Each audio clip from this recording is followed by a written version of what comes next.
अस्सलाम वालेकुम स्टूडेंट्स, कैसे हैं आप सब। उम्मीद करती हूँ सब लोग खैरियत से होंगे और डेली बेसिस पे अपना लेसन भी याद करते होंगे। आज हम हमारे पास ऑर्गेनिक केमिस्ट्री जो कि चैप्टर नंबर 11 है, इसका लेक्चर नंबर 5 रेडी करें। लेक्चर नंबर 5 जो है वो करेंगे स्टार्ट।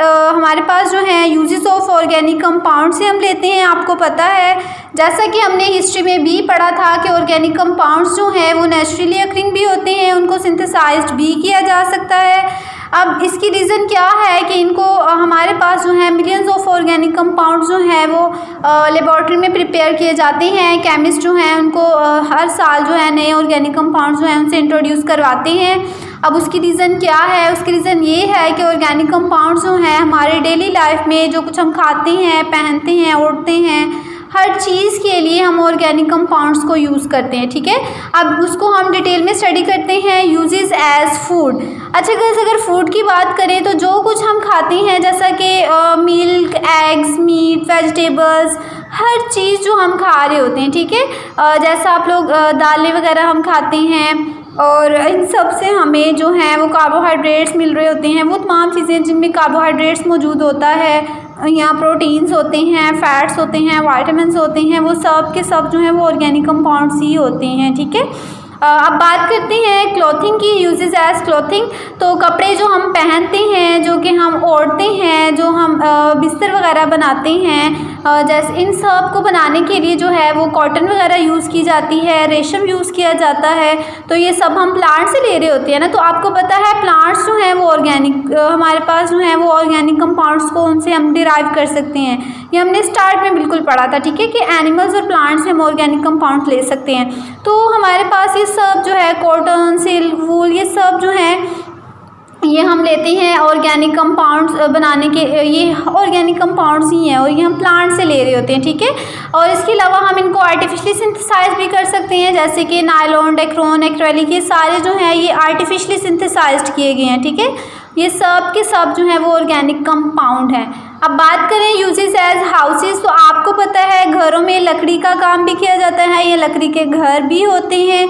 तो यहाँ उसके अलावा और भी बहुत सारी चीज़ों में हम लकड़ी का इस्तेमाल करते हैं। ठीक है, तो ये सारी जो लकड़ी है यहाँ पेपर बनाने के लिए जो यूज़ की जाती है वो हम कहाँ से ले रहे होते हैं? प्लांट से ले रहे होते हैं ना। तो प्लांट्स जो हैं उनसे हम ये सारे अपनी जो नीड्स जो हैं वो पूरी कर रहे होते हैं, फुलफ़िल कर रहे होते हैं। तो वो हमें ऑर्गेनिक कंपाउंड्स ही दे रहे होते हैं एक्चुअल में। ठीक है, व्हाट इज़ सेलुलोज? आपको पता है कि लकड़ी जो है वो सेलुलोज है। सेलुलोज जो जैसे कि कॉटन है वो प्योर सेलुलोज है। ठीक है, तो ये भी हमारे पास क्या है? ऑर्गेनिक कंपाउंड ही है। इससे हम क्या बनाते हैं? फर्नीचर भी बना सकते हैं, घर भी बना सकते हैं, खिड़कियाँ, दरवाजे, सब कुछ जो है वो लकड़ी के इस्तेमाल से बनाया जा सकता है। ठीक है, उसके अलावा आपको पता है और भी बहुत सारी चीज़ें बनाई जाती हैं, जैसे कि खेलों का सामान बनाया जाता है। अब बात करते हैं यूजेस एज फ्यूल। तो आपको पता है फ्यूल यानी वो चीज़ जो हम बर्निंग के लिए इस्तेमाल करते हैं, जिससे हमें हीट मिल रही होती है, उसको फ्यूल बोलते हैं। ठीक है, तो ऑटोमोबाइल इंडस्ट्रीज़ में या घरों में भी खाना पकाने के लिए, कुकिंग पर्पज़ के लिए जो हम फ्यूल यूज़ करते हैं, जैसे कि नेचुरल गैस हो गई। नेचुरल गैस हमारे घर में होती है ना, जो कि चूल्हे में आ रही होती है। ठीक है, नेचुरल गैस या पेट्रोलियम या कोल, ये आप लोगों ने पेट्रोलियम और कोल के बारे में पहले भी पढ़ा हुआ है। फ्रैक्शनल डिस्टिलेशन और डिस्टिलेशन और डिस्ट्रक्टिव डिस्टिलेशन और फ्रैक्शनल डिस्टिलेशन में हमने ये बात की थी कि ये सारे प्रोसेस से हम इनको ज़मीन से निकालते हैं। ठीक है, उनकी फिर क्या करते हैं? डिफरेंट फ्रैक्शंस बनाते हैं, इनको प्योरीफाई करते हैं। तो हम ये जो सारा फ्यूल जो है वो ले रहे होते हैं, इनको कहाँ से ले रहे होते हैं? ऑर्गेनिक कंपाउंड्स जो हैं वो हम प्लांट से ले रहे होते हैं। ये सारे ऑर्गेनिक कंपाउंड्स ही हैं, कोल, पेट्रोलियम, नेचुरल गैस। ठीक है, all these are organic compounds. ठीक, यूजेस एज मेडिसन। अच्छा गर्ल्स, आपको पता है मेडिसन जो हैं वो बनाने के लिए जड़ी बूटियाँ, कुछ हर्ब्स जो हैं वो हम यूज़ करते हैं, और वो हर्ब्स कहाँ से मिलती हैं? प्लांट से मिलती हैं। अब प्लांट्स जो हैं वो क्या बना रहे होते हैं? ऑर्गेनिक कंपाउंड्स बना रहे होते हैं। ठीक है, तो a large number of organic compounds naturally synthesized by plants are used as medicine by us. Most of life saving medicine and drugs such as antibiotics. अब एंटीबायोटिक्स क्या होती हैं गर्ल्स? आपको पता है एक बैक्टीरियल इन्फेक्शन जो होती हैं उनके अगेंस्ट जो हम मेडिसिन ले रहे होते हैं उनको एंटीबायोटिक्स भी बोलते हैं। इसकी प्रॉपर डेफिनेशन जो आपकी बुक में लिखी हुई है, inhibit or kill microorganisms which cause infectious diseases, ठीक है, are synthesized in laboratories। और ये synthesized laboratories में जो किए जाती हैं वो किसकी हेल्प से किए जाती हैं? प्लांट्स की हेल्प से, ठीक है। यूजेस एज रॉ मटेरियल्स, अच्छा ऑर्गेनिक कंपाउंड्स जो हैं उनको रॉ मटेरियल के तौर पे भी यूज़ किया जाता है। रॉ मटेरियल मतलब लाइक साइड प्रोडक्ट जो है एज अ रिएक्टेंट उसको यूज़ करना और उससे नंबर ऑफ़ प्रोडक्ट्स बनाना, ठीक है। इससे हम नंबर ऑफ़ प्रोडक्ट्स बना लेते हैं जैसे कि रबर, पेपर, इंक, ड्रग्स, ये सब चीज़ें जो हैं वो हम ऑर्गेनिक कंपाउंड को यूज़ करके बनाते हैं। अस्सलाम वालेकुम स्टूडेंट्स, उम्मीद करती हूँ आप सब लोग खैरियत से होंगे और डेली बेसिस पे अपना लेसन लर्न करते होंगे। आज चलते हैं हम हमारा जो लेक्चर नंबर 5 है और लेसन है हमारा, टॉपिक का नेम है alkanes and alkyl radicals. Alkanes and alkyl radicals, अच्छा जो अल्केन्स हैं, अल्केन्स को हम सैचुरेटेड हाइड्रोकार्बन भी बोलते हैं। सैचुरेटेड का मतलब ये है कि उनमें सिंगल बॉन्डिंग होती है। अल्केन्स को सैचुरेटेड के अलावा पैराफिन्स भी बोलते हैं। पैरा का मतलब लेस, अफिनिटी या रिएक्टिविटी, यानी कि हमारे पास जो अल्केन्स हैं उनकी रिएक्टिविटी जो है वो लेस होती है, यानी वो ज़्यादा रिएक्शन शो नहीं करते, इसीलिए अल्केन्स को पैराफिन्स भी बोलते हैं। और इनमें बॉन्डिंग कौन सी होती है? सिंगल, इस वजह से इनको सैचुरेटेड बोलते हैं। जनरल फॉर्मूला की अगर बात करें तो इनका जनरल फॉर्मूला CnH2n+2 होता है, जिसमें N जो है वो कार्बन के नंबर को शो कर रहा होता है जो कि 1 से लेके 40 तक जा सकते हैं। यहाँ पे हमारे पास जो कार्बन है इसका नंबर हम 1 से लेके 1 2 3 4 सो ऑन, ठीक है, ये 40 तक नंबर जाता है। अब बात करते हैं होमोलोगस सीरीज की। तो होमोलोगस सीरीज में हमारे पास जो ऑर्गेनिक कंपाउंड्स जो होते हैं वो जिनकी केमिकल प्रॉपर्टीज सेम होती हैं वो एक सीरीज बनाते हैं। होमो मीन्स सेम।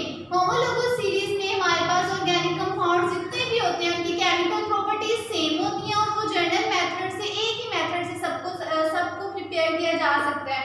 तो अगर डेफिनेशन को देखा जाए, प्रॉपर डेफिनेशन के according organic compounds are divided into groups of compounds having similar chemical properties, each group is known as a homologous series. अच्छा गाइस, अब ये तो हमने बात की इसकी डेफिनेशन के अकॉर्डिंग, अब बात करते हैं इनकी प्रॉपर्टीज की। तो हमारे पास जो है वो इसकी सीरीज जो है उसमें सिंगल, डबल, ट्रिपल बॉन्डिंग वाले सब कंपाउंड्स आते हैं। अल्केन की बात करें तो अल्केन हमारे पास वो तमाम ऑर्गेनिक कंपाउंड जिनमें सिंगल बॉन्डिंग होती है उनको अल्केन्स बोलते हैं। जैसे कि यहाँ पे हमारे पास अल्केन के लिए जनरल फॉर्मूला है CnH2n+2। ये हमने स्टार्टिंग में भी इस फॉर्मूले के अकॉर्डिंग जो है वो मॉलिक्यूलर फॉर्मूले जो है वो फाइंड आउट किए थे कुछ कंपाउंड्स के। तो अल्कीन जो है जिसमें डबल बॉन्डिंग होती है उसमें हमारे पास जनरल फॉर्मूला है CnH2n, जबकि अल्काइन जिनमें ट्रिपल बॉन्डिंग होती है उनका जनरल फॉर्मूला CnH2n-2 होता है। अब अगर बात करें तो इनमें डिफरेंस किस चीज का आता है कि एक ही सीरीज के जो कंपाउंड्स होते हैं उनमें डिफरेंस आता है। जैसे मीथेन का फॉर्मूला जो है वो CH4 होता है, इसी तरह हमारे पास जो है वो इथेन का फॉर्मूला है C2H6।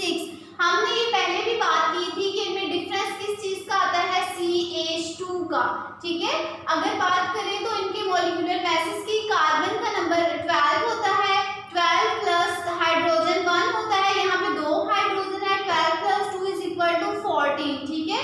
तो हमारे पास जो है वो 14 यूनिट्स ऑफ मॉलिक्यूलर मैस में डिफरेंस आ रहा होता है कि सीरीज के कंपाउंड्स में, सक्सेसिव मेंबर्स में, ठीक है। यानी फॉर एग्जांपल मीथेन की बात करें तो वो CH4 है, इसी तरह इथेन की बात करें तो वो C2H6 है। तो इन दोनों में डिफरेंस किस चीज का आ रहा है? CH2 का। इसी तरह नेक्स्ट जो है वो अगर हम देखते जाएं तो इनमें हर एक मेंबर का पिछले वाले मेंबर से जो डिफरेंस आता है वो CH2 का आता है और इसका मॉलिक्यूलर मैस अगर निकालें तो वो 14 यूनिट्स बनते हैं, ठीक है। और जैसे कि इस प्रॉपर्टी के अकॉर्डिंग हमने इस होमोलोगस सीरीज की डेफिनेशन में भी बात की है कि केमिकल प्रॉपर्टीज इनकी सबकी सेम होती है, ठीक है, जबकि इनकी फिजिकल प्रॉपर्टीज लाइक उनके मेल्टिंग पॉइंट्स, उनके boiling points, colour, smell, odour, like these, ये सारी चीजें जो है वो इनकी डिफरेंट होती हैं। अब उसकी रीजन क्या है? केमिकल प्रॉपर्टीज सेम इसलिए होती हैं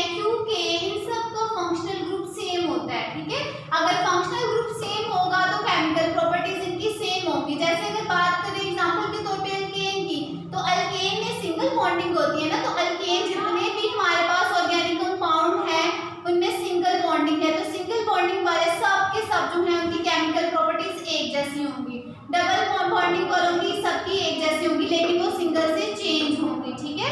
इस तरह ट्रिपल की बात करें तो ट्रिपल बॉन्डिंग वाले तमाम ऑर्गेनिक कंपाउंड्स की प्रॉपर्टीज एक जैसी होंगी, लेकिन वो डबल और सिंगल से चेंज होंगी। अब बात करें फिजिकल प्रॉपर्टीज, वो डिफरेंट क्यों होती हैं, उसकी रीजन ये है कि इनमें मॉलिक्यूलर मैसेज में डिफरेंस आ जाता है। जैसे यहाँ पे हमने बात की ना कि 14 यूनिट्स बढ़ता जाता है एक से दूसरा, तो मॉलिक्यूलर मैस बढ़ने की वजह से अब एक जो है अगर उसका मैस ज्यादा है दूसरे की निस्बत, ऑब्वियसली उसको हीट करने में या मेल्ट करने में टाइम लगेगा, तो इसलिए इनकी melting points, boiling points, order, इनका कलर्स, ईच एंड एवरीथिंग जो है वो एक दूसरे से डिफरेंट होती जाती है। अब प्रिपरेशन की बात करें तो इनको सेम मेथड से प्रिपेयर किया जा सकता है। एक ही सीरीज के ऑर्गेनिक कंपाउंड्स को सिंपल जर्नल मेथड से हम जो है वो प्रिपेयर कर सकते हैं। नेक्स्ट हम बात करते हैं अल्काइल रेडिकल्स की। तो अल्काइल रेडिकल्स जो हैं वो हम अल्केन से ही डिराइव करते हैं, यानी वो अल्केन्स के डेरिवेटिव्स होते हैं। अच्छा, बात करते हैं स्टूडेंट्स, तो हमारे पास जो अल्केन्स हैं उनको हम पेरेंट ऑर्गेनिक कंपाउंड भी कहते हैं। उसकी रीजन ये है कि इनसे हम नंबर ऑफ ऑर्गेनिक कंपाउंड्स जो हैं वो बना सकते हैं, ठीक है। बहुत सारे इनसे डेरिवेटिव्स हम ले सकते हैं। अब इसके एग्जांपल में हम बात करते हैं अल्काइल रेडिकल्स की। अल्काइल रेडिकल्स क्या हैं? डेरिवेटिव्स ऑफ अल्केन्स ही हैं। अल्काइल रेडिकल्स जो है उनका जर्नल फॉर्मूला CnH2n+1 है। यहाँ पे देखिए ये अल्काइल रेडिकल का फॉर्मूला है। अभी मैंने आपको बताया अल्काइल रेडिकल्स जो है वो किससे डिराइव किए जाते हैं? अल्केन से, ठीक है। अल्केन्स का फॉर्मूला देखें तो CnH2n+2 यही है। अब यहाँ पे और इस दोनों फॉर्मूले जो हैं इनमें डिफरेंस किस चीज का आ रहा है? एक 1+1 का, ठीक है। यहाँ +2 है, यहाँ +1 है। अब डिफरेंस कैसे आता है वो देखते हैं। जब हम अल्केन्स में से एक हाइड्रोजन निकाल देते हैं तो जो नया कंपाउंड बनता है वो होता है अल्काइल रेडिकल, ठीक हो गया। जैसे अगर बात करें तो हमारे पास अगर इसकी नेमिंग की बात करें तो अल्केन से जब हम अल्काइल रेडिकल बना रहे होते हैं तो अल्केन का एन जो है वो YL यानी आयन में कन्वर्ट हो जाता है। अल्केन से हम क्या बना देते हैं? अल्काइल, ठीक है। एन जो है वो आयन में कन्वर्ट हो जाएगा। इसकी एग्जांपल देखते हैं। अच्छा, एक चीज और रिप्रेजेंटेशन की इसकी बात करें तो अल्काइल रेडिकल्स जो है उसको कैपिटल R से शो किया जाता है। अब एग्जांपल में देखो, जैसे कि प्रोपेन है जिसमें कार्बन का नंबर 3 होता है, तो इसमें हम हाइड्रोजन एक हाइड्रोजन रिमूव करना होता है ना। जैसे मैंने अभी आपको ये फॉर्मूला एक्सप्लेन करते हुए बताया कि हाइड्रोजन एक जब हम निकाल देंगे तो वो अल्केन किस में कन्वर्ट हो जाएगा? अल्काइल रेडिकल में। तो यहाँ पे देखते हैं प्रोपेन की बात करते हैं तो प्रोपेन में हमारे पास हम सेंट्रल हाइड्रोजन भी निकाल सकते हैं और टर्मिनल मतलब लास्ट वाला, ठीक है। तो यहाँ पे प्रोपेन जो है जिसमें कार्बन का नंबर 3 होता है, दोनों सिचुएशंस को हम देखते हैं कि लास्ट वाला हम हाइड्रोजन जब रिमूव करेंगे तब क्या बनेगा और सेंट्रल रिमूव करेंगे तब क्या बनेगा? रिमूवल ऑफ टर्मिनल हाइड्रोजन यानी लास्ट वाला हाइड्रोजन CH3 CH2 CH3, इसमें लास्ट वाले कार्बन से जब हम हाइड्रोजन रिमूव करेंगे तो हमारे पास बनेगा N प्रोपाइल।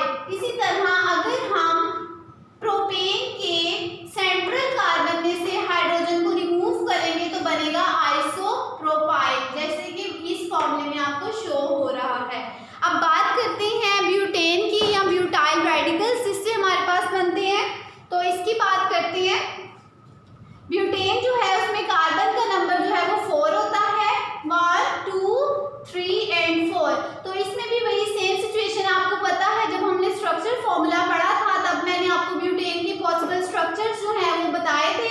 तो उसमें हमारे पास N-ब्यूटेन भी थी और आइसोब्यूटेन भी। इसका मतलब N-ब्यूटेन के भी 2 स्ट्रक्चर्स होंगे, उसमें भी हम पहला और सेंट्रल कार्बन लास्ट वाले कार्बन से और सेंट्रल कार्बन से हाइड्रोजन रिमूव करके 2 स्ट्रक्चर बनाएंगे। इस तरह आइसोब्यूटेन, तो आइसोब्यूटेन में भी हमारे पास लास्ट वाले कार्बन से और सेंट्रल वाले कार्बन से हाइड्रोजन रिमूव करके 2 स्ट्रक्चर बनेंगे, ठीक है। तो ये इंपॉर्टेंट है, ये शॉर्ट क्वेश्चंस में भी आ जाते हैं आपको स्ट्रक्चर्स बनाने। चलिए बात करते हैं N-ब्यूटेन की। N-ब्यूटेन मतलब जो स्ट्रेट चेन हमारे पास ब्यूटेन की होगी उसकी। तो इसमें हमारे पास जब हम लास्ट वाला या टर्मिनल कार्बन का हाइड्रोजन रिमूव करेंगे तो हमारे पास क्या बनेगा? बाकी फॉर्मूला सेम वैसे ही आ जाएगा। ये स्ट्रक्चर जो है ना CH3 CH2 CH2। अब ये जो CH3 है इसमें से एक हाइड्रोजन निकाल दिया तो ये बन गया CH2। इसी तरह अब इसी तरह यहाँ ऊपर देखें जैसे N2 बना था ना लास्ट वाला हाइड्रोजन रिमूव करने से, इसी तरह यहाँ पे ब्यूटेन का लास्ट वाला हाइड्रोजन रिमूव करेंगे तो N-ब्यूटाइल बन जाएगा।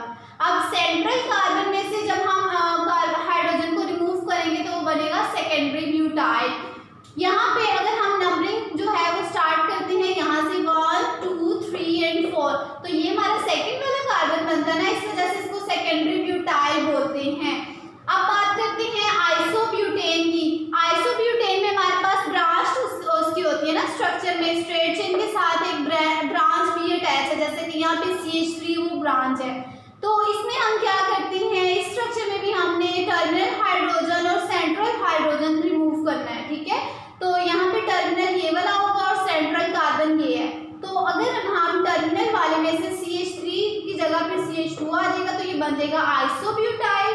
और इसी तरह अगर मैं सेंट्रल वाले कार्बन से हाइड्रोजन को रिमूव कर दूं तो सिंगल ये एक कार्बन आ जाएगा ना, क्योंकि यहाँ पे एक ही हाइड्रोजन था वो रिमूव हो गया तो हमारे पास बन जाएगा टरब्यूटाइल। सिंपल, ये हमारे पास ब्यूटेन के पॉसिबल स्ट्रक्चर्स हैं।